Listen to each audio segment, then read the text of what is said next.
Hi all, wanted to walk through a presentation, a little bit of a longer presentation that we shared last week at VRMA. And this presentation, as you can see, is about hiring the right revenue manager or consultant, revenue management consultant specifically. So let's dive in. This is going to be a lot of information that hopefully helps you set your team up for success in the coming year here.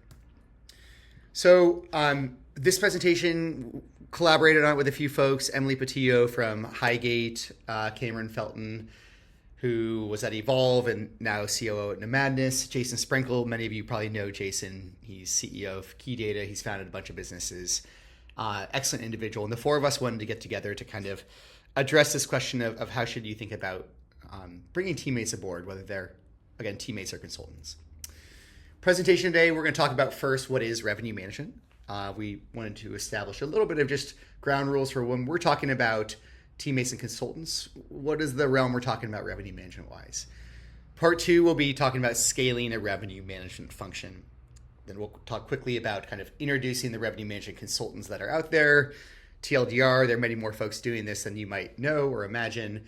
And then we'll talk about how to drive success with some of these revenue manager consultants. All in all, we'll probably spend about 40 minutes sipping through all this material. So we'll try to move fast. And at the end, both in the video where we post this video, we'll share resources, but you'll see some resources as well that we put together to help you better understand this kind of fun space. At the conference, we did some get to know each other questions. We're not doing those here. We had folks stand if you've hired or worked with a revenue manager, revenue manager consultant, etc. Section 1. Defining revenue management. So, as many of you might know, revenue management is an expansive, important function. At the very basic level, when folks say, I'm doing revenue management in our space, sometimes they're talking about very basic pricing. So, even as simple as automated pricing strategies, that could fall under revenue management, certainly. But advanced teams are using revenue management to think about portfolio expansion. That might be owner retention, owner comms, acquisition. In fact, when you look at the range of activities that can technically fall under revenue management, dynamic pricing, stay restrictions, your discounting strategy, distribution, sales and marketing, A/B tests, owner reports, so much of what you do, what businesses do, property managers do to keep their owners happy, so much of that and drive revenue for their business, so much of that can fall under revenue management. And really, when you look at hotels, I mean, in the hotel space, revenue management sits really next to the CEO above sales and marketing, right? So they're making decisions of when should we spend money to attract guests? Where should we spend that money? And we got to get it in the booking window. So you can imagine how revenue management really does tie into all these different activities. And sometimes we like to say that revenue management is a very boring name for what really should be considered your growth function. Don't worry. You don't, and no one has all of those functions on day one, right? So maybe a nice way to think about it is that level one is really dynamic pricing. It's starting to have a system or approach where you're adjusting prices, usually around demand or prior booking patterns. So last year's price, competitors' pricing can be a good strategy. Obviously, there are systems, automated pricing engines are looking at demand signals near you and bringing in a lot of data. So dynamic pricing is really level one. We see level two where folks are really moving into that level two revenue management when they're starting to think about, okay, let's really get into the analytics of pricing strategy and let's have a detailed pricing strategy and let's execute it. Let's be able to communicate that pricing strategy to owners. That's really more when you're starting to have your hands on a machine, on a software machine, usually like Wheelhouse, for example, you'll be getting into the revenue management space. So using data tools to drive more advanced strategies. Level 3, we think of as portfolio management. So starting to get, yes, dialing up all the strategies that you're doing, but starting to have probably multiple teams interacting. So this might be looking at listing optimization, the distribution piece, which probably came in a little bit at level 2, is getting more advanced here. You might be starting to bleed into a little bit of marketing, etc. And then unified commercial strategy, level 4. This is what we see the most advanced teams doing, and this is really tipping into where you're seeing teams leverage their revenue management function as part of their growth engine, right? Owner acquisition, owner retention, etc. We took that first list a couple slides ago and plotted it on here. So you'll be able to pause this screen and go look at really what should you expect at these various levels as you develop your function, right? And when we were presenting at VRMA, we did take a minute every couple slides to step back and get some opinions on why should teams invest in revenue management. I think the synopsis of what was shared there was this really has gone from a nice to have to a need to have function. We see the fastest growing and best performing teams investing in their revenue management function.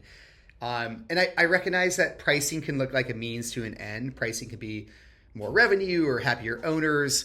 But again, when you think about advanced revenue management, where you're scaling your portfolio through owner retention, owner acquisition, driving great owner comms, happy owners, et cetera, you're really thinking about in ends of themselves, right? Revenue management is your growth driver. So let's talk about how folks scale. And that was an emblematic path of L1, L2, L3, L4, right? How do folks scale? So scaling revenue management, we wanted to give you a sense of when you should probably be thinking about kind of up-leveling your revenue management function. But in general, we see a lot of kind of breakpoints as folks scale. So it is, totally rational for you as you're scaling your portfolio for you, the owner, to own pricing. At 50 listings, you're probably tipping into where you're starting to need to do revenue management. You're starting to need to have systems in place that look like revenue management. At 200 plus listings, again, another breakpoint. 500 plus listings, another breakpoint. And we'll use these breakpoints really throughout this presentation moving forward to show how you can think about them. And these are guides, right? If you had 50 listings in one building, that's a lot different than 50 listings in 5 markets or 10 markets. So breakpoints are kind of emblematic of times when you will likely need teammates or processes to be able to scale effectively through these. Right? If you're no longer able to articulate why a home is priced a particular way, it's probably a signal you need a little more help, a little more process, a little more data, better software, etc. But these breakpoints also offer you the opportunity to really up level, right? So when you get to 50 listings, which again is probably fine to be doing just basic dynamic pricing at that point, you actually probably have the scale where you can think about starting to get into more advanced revenue management.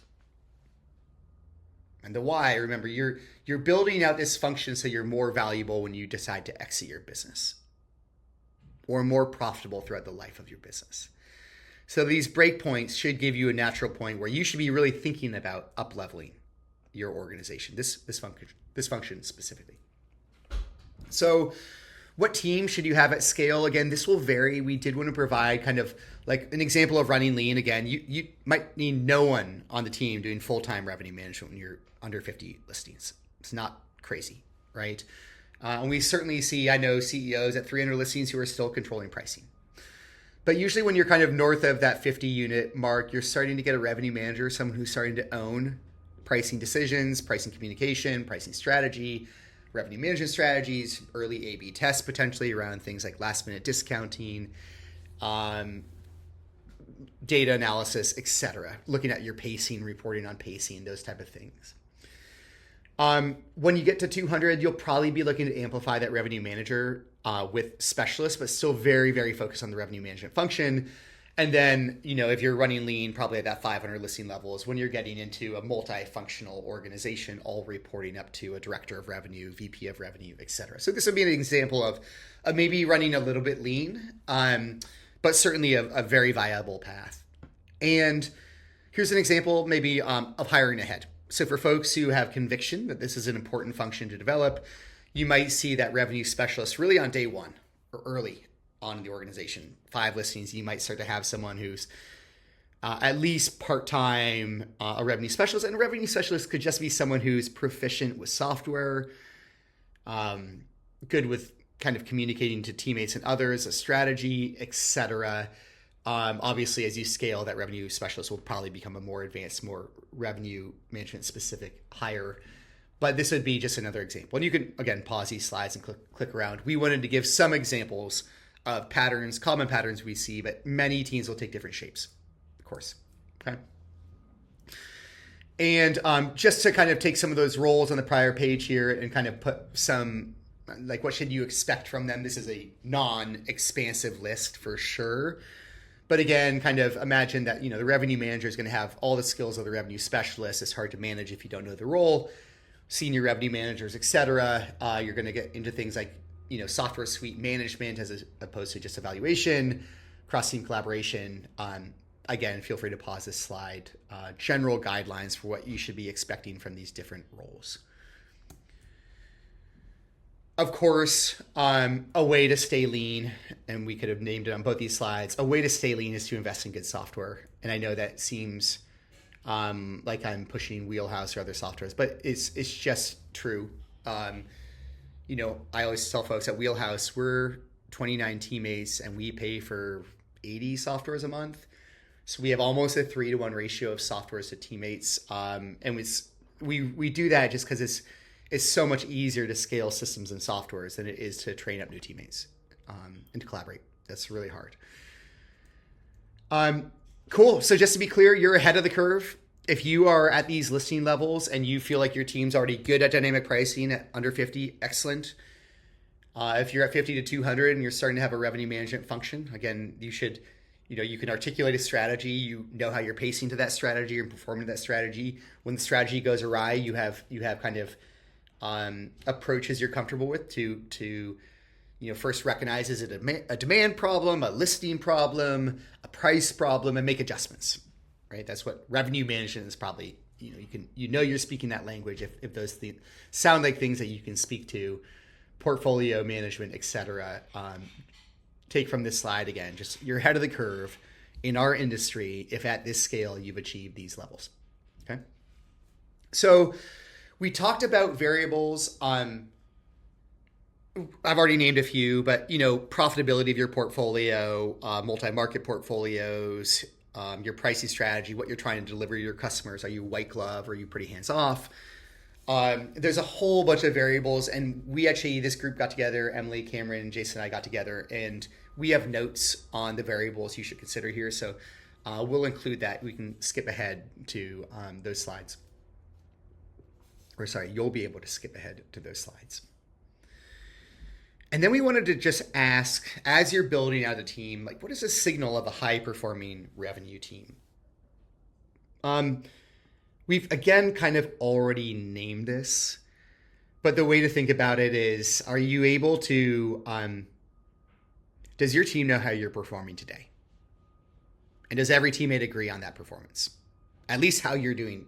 Factually, how are you doing? Not maybe how you're going to respond to it, but how are you doing? If your team can actually, everyone knows how you're doing today, that is a very good sign for a high-performing revenue team.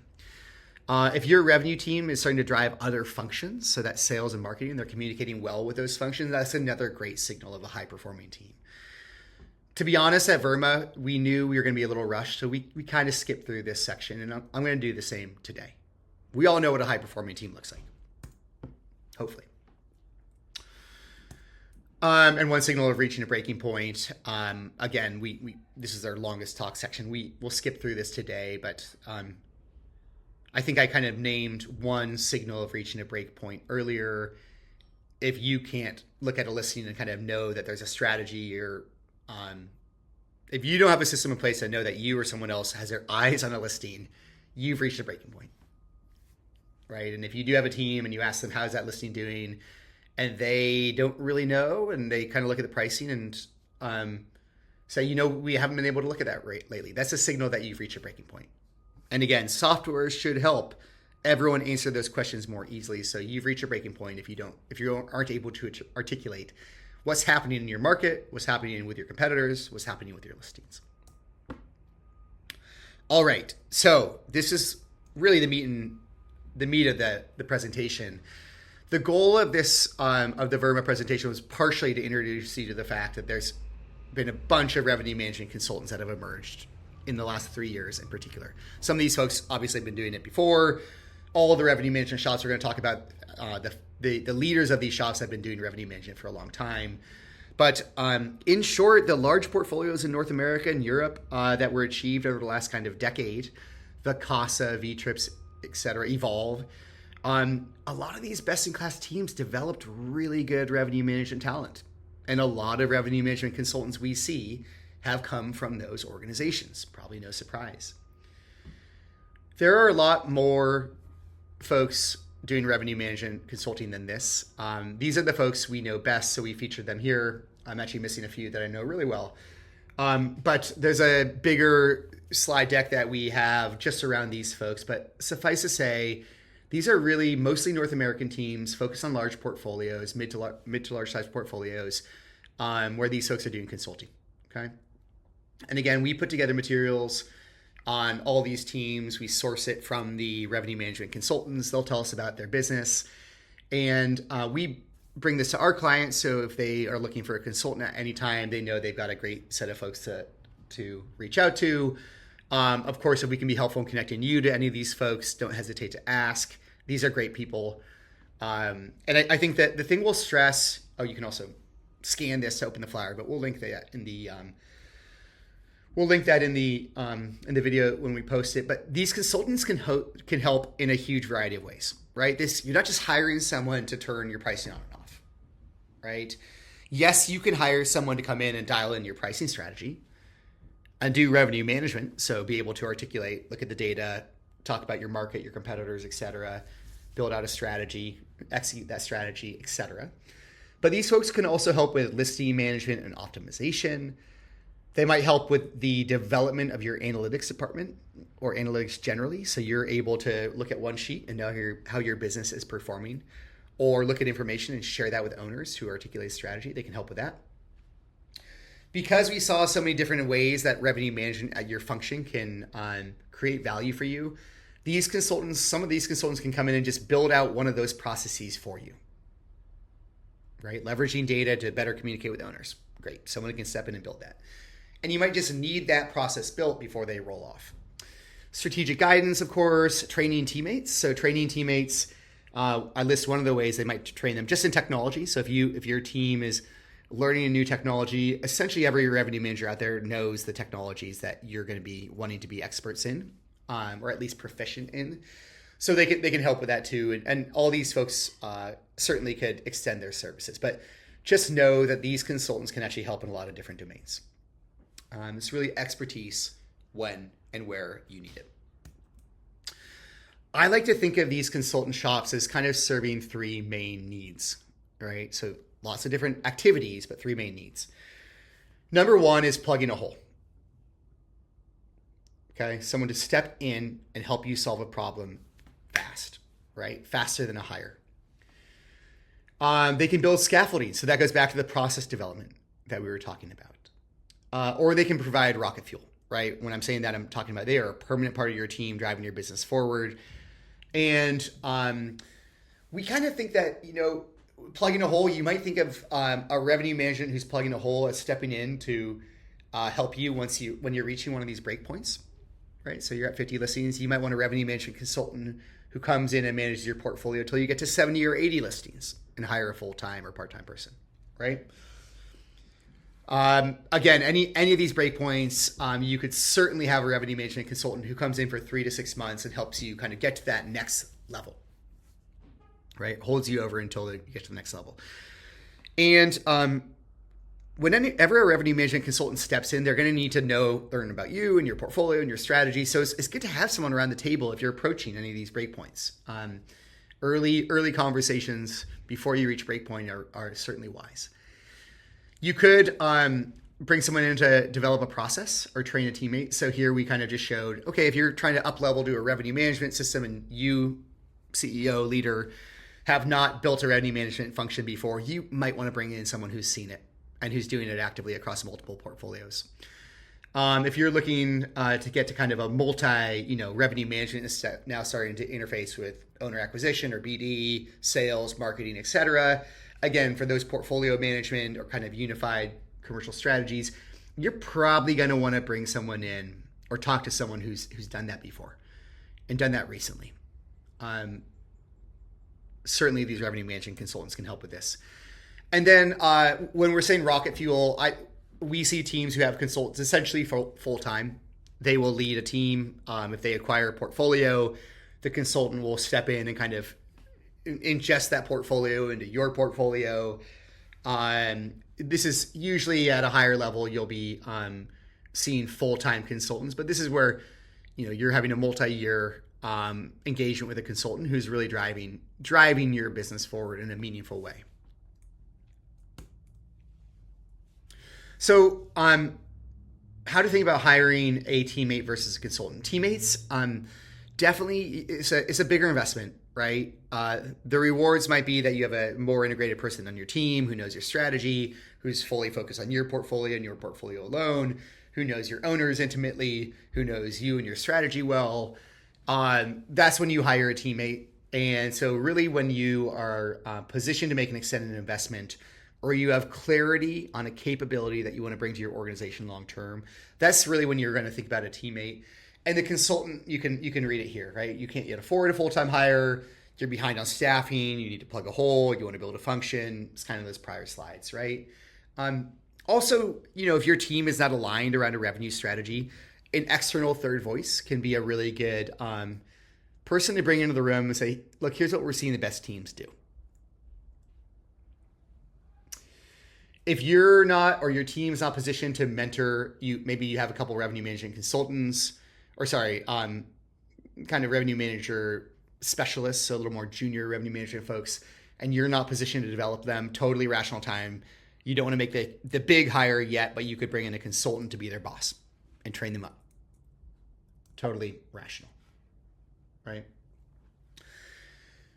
I think the fun approach that's emerged because all these revenue management shops have popped up is now you can also blend consultants and teammates. And we see a lot of teams doing this too. So as an example, sub 50 listings, just hire a consultant, right? Maybe when you're across 25 listings, you're hiring that consultant. They're coming aboard. That's all you have until you reach scale. Scale, I'm talking more than 50 listings. You're looking for a full-time teammate, but you might still have a consultant lightly around the table, right? That consultant might be running ahead, building non-critical aspects of the business or critical aspects of the business. They might be, your teammate might be kind of much more embedded in many different aspects of the business. The RM consultant could be training or helping out on a specific thing. And as you can see, as you scale, we do see lots of teams, lots of larger teams blending teammates and consultants with great effect, right? In some ways for you, and Wheelhouse thinks about this too, even if you really trust your revenue management team, just knowing that there's another voice who's really enmeshed in what's happening in the market, what the best teams are doing, coming in, playing the challenger role to your teammate can be pretty helpful and pretty reassuring, right? And Wheelhouse thinks about this. We buy data for multiple teams because we want to make sure that if our interest is where data disagrees. And you might find if your revenue management consultant and teammate agree, great, that's an easy decision for you. If they really disagree, that's where you're needed. So this blending of internal and external voices, one of which might be less political, can be a very valuable addition to your team. I would say for most folks in our industry, once you're past 50 listings, you should probably have 2 of those RM consultants on speed dial. Is just a cute way of saying have their phone numbers. They should recognize you at a conference, say hello, talk to them about what you're doing. The more they know about you, the faster they'll be able to help out in a pinch or point you in the right direction, right? These are really good folks. I think we've already covered some of the ways top teams are leveraging revenue management consultants, but again, it's those 3 ways: plugging gaps, building functions, or being rocket fuel, really leading a function. Developing processes is step 2. So you're probably good on that front. We've talked about how folks are blending it. That's really interesting. We do see folks with 2 to 3 or 4 different RM consultants at the same time. Really love that model. But top teams first get to know revenue management consultants and then know where to apply their skills within their portfolio. So how to succeed with revenue management consultants, the basics, right? It's going to actually start with you. You have to have your data organized, or the revenue management consultant or your teammate is going to take a lot of time getting up to speed, and they might discover things in the data that make a different type of engagement or hire necessary. So you really do need to have your revenue and performance data organized. The simplest way to do this is to have a good PMS and a good RMS.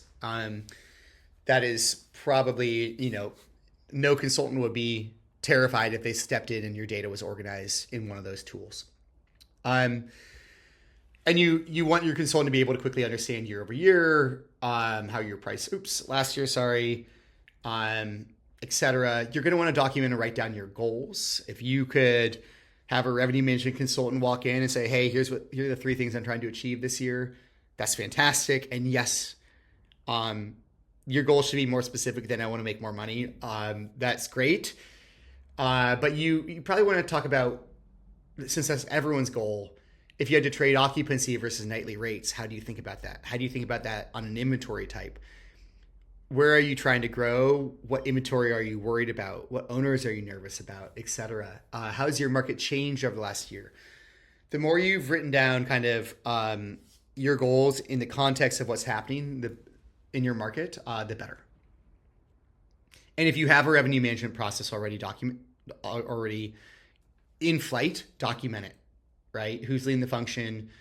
What do your owners expect from your process, from your revenue management function? How do you communicate with them? All those are actually pretty important signals and potentially levers your revenue management consultant will know how to wield better or more effectively. So good to document that. And when you do with the goals and processes documented, you'll probably, as you're interviewing folks, kind of share that with the consultant. And a great thing to do if you have your data organized is to bring them into your system pretty early and say, what are you noticing about our portfolio? Where are our weaknesses? What are your concerns? What are our opportunities? A good revenue manager in probably 15 to 30 minutes could put together at least an initial scratch that would impress you, right? Dependent on software or organized data. And yes, of course, you're going to want to interview a few folks. You might want to think about folks who have worked in your market before, who use your PMS or RMS, who has an approach that you like or you've read about. Consultants certainly put out materials, but that's kind of part 1. And then on the interview, we'll just add a little bit more. You do want to certainly understand how well they know the technology. If they need to come in and learn your technology, that's not going to be a great arrangement. That's down to your PMS, your CRM. All these are important softwares to have. The more they know, the better, right? Depending on what you need them for. And then I think all of these folks are relatively adaptable. I would say that's a trait of consultants generally, but just making sure that they're excited about what you're trying to do next and they're excited about helping you achieve that. This is probably when you're thinking about adaptability and scalability, put it in the context of what you're trying to achieve and ask, why is that exciting to them? Of course, you're going to want to understand the specialization of their services. So how long do they want to work with you? What do they intend to deliver for you? What happens when they leave, et cetera. And of course, track record. You're going to want to talk to some of their folks. And if you can come out of those interviews, understand their analytical approach. So what do they learn about your portfolio? How do they collaborate? So how do they think about working with you in the short and long term?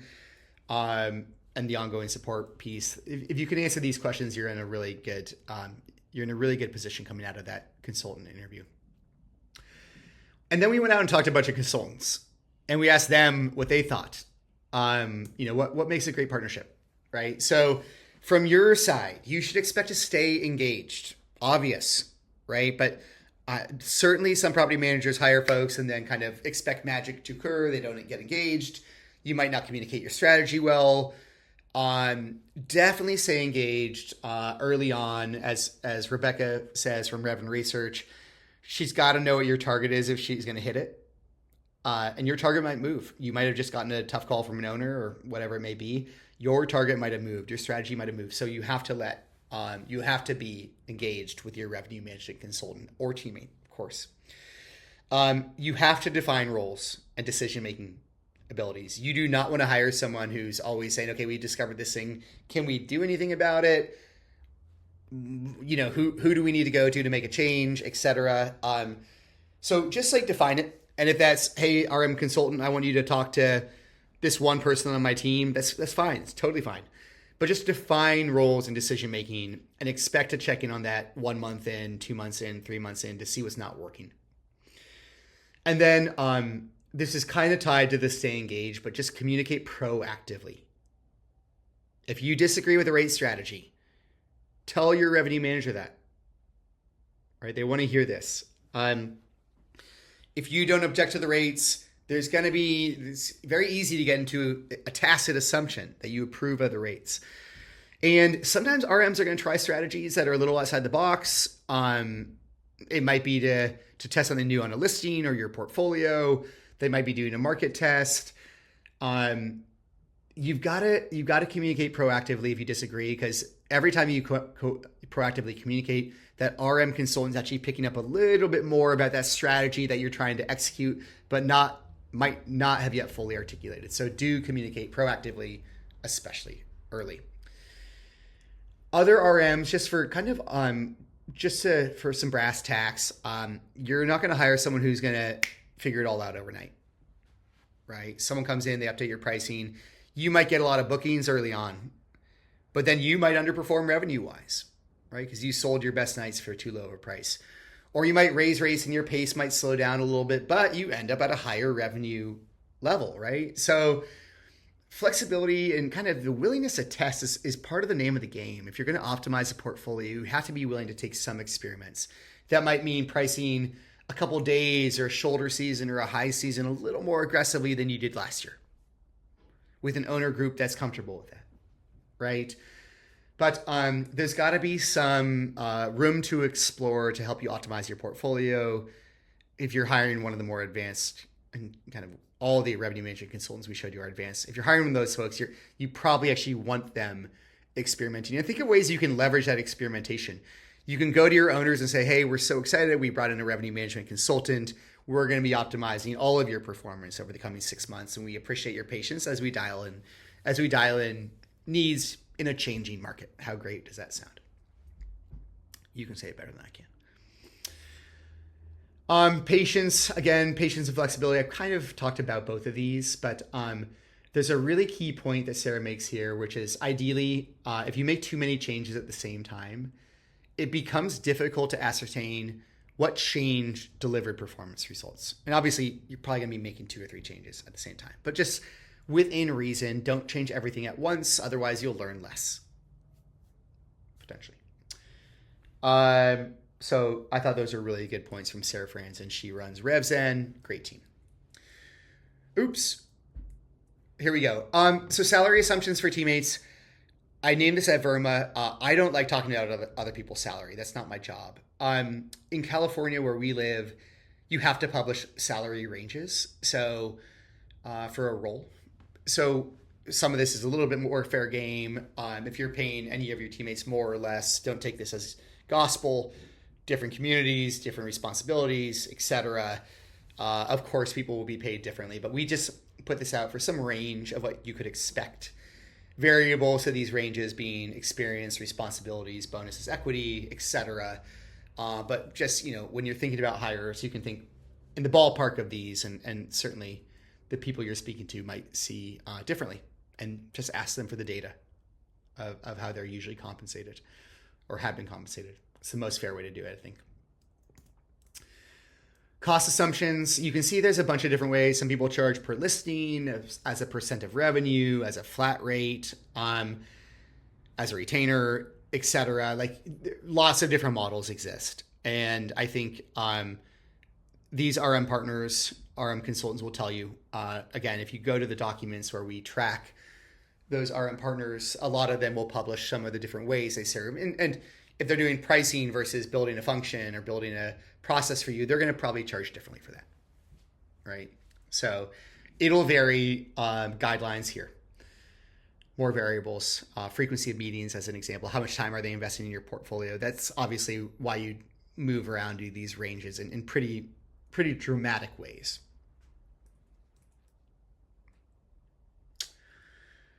On the cost benefit side, honestly, at VRMA, we just didn't really get to this either. I think we kind of tried to name it here. There's a lot of different variables that you can think of the costs and benefits, but if you're trying to develop a team and you can look at the costs here, you can think about how to blend folks in to train up that team. But there's a lot that goes into this. So this candidly would have been one of the more difficult things for us to talk about anyway, but we did not get a lot of time. I'll see what notes we provided and share those in the video post. So we're done. Good, a little faster than I thought, 35 minutes. And just some resources for ongoing learning. First of all, we had help on these slides from a whole bunch of folks. And we also, because we spend so much time kind of nerding out on revenue management, we get to work with some of these great folks. And these are all people who said, hey, I'm available if some property manager wants to talk about lessons I've learned scaling my own revenue management function, how we're using today. Everyone from V-Trips to Seaside, Lance, won VRMA Property Manager of the Year, Avant Stay, fantastic revenue management shop, Monarch, Amanda, what their team's doing is excellent. Emily at Highgate's getting a little bit of the hotels. Highgate's probably the best hotel revenue management shop in the world, and Emily's running their VR side. So just really good folks here. Jim DeVos has run, Best Beach is a flagship operator. JDR is our teammate. Val over at Away Day, they're a great team too. So just great folks who know everything from, Amber is a software expert. So she does kind of product and revenue management in conjunction. So these folks are happy to say hello and help you out. There's also some interesting associations and groups that have merged. So Rev Profs, which we link here, is an organization. It really is, I think they're probably now at about 16 months since incorporation. They've gotten together to create materials for revenue managers to learn better together. This can be a lonely sport, so they're doing a really good job of bringing folks together. The Revenue Manager Roundtable series, which my teammate John DeRelay runs, is an almost monthly series at this point. It brings together revenue management consultants and revenue managers who work at work in a shop, a property management shop. These are really good sessions. We'll usually have couple hundred people sign up. We've had 500 people sign up for one, 200-ish attend. But they're really good, real conversations where you can learn more about trends in the market, what's going on, what are best practices, what are good RMs doing, et cetera. So those are organizations to pay attention to. The RM consultants, again, we'll link this. I think we have the QR code here, but we'll put a link in the video post, but those flyers will help you learn a lot more. And that's really it all. That was what we shared at VRMA. Together on stage, we were able to do a lot more back and forth. We were able to ask a few questions of the audience, but hopefully this helps you think about what is revenue management? How can it be valuable? How should you think about scaling revenue management? How should you think about the team required to scale it? How should you think about revenue management versus consultants? Those are some of the things we hope you learned a little bit more about today. Wishing you well. We're here to help. You know where to reach us. Take care.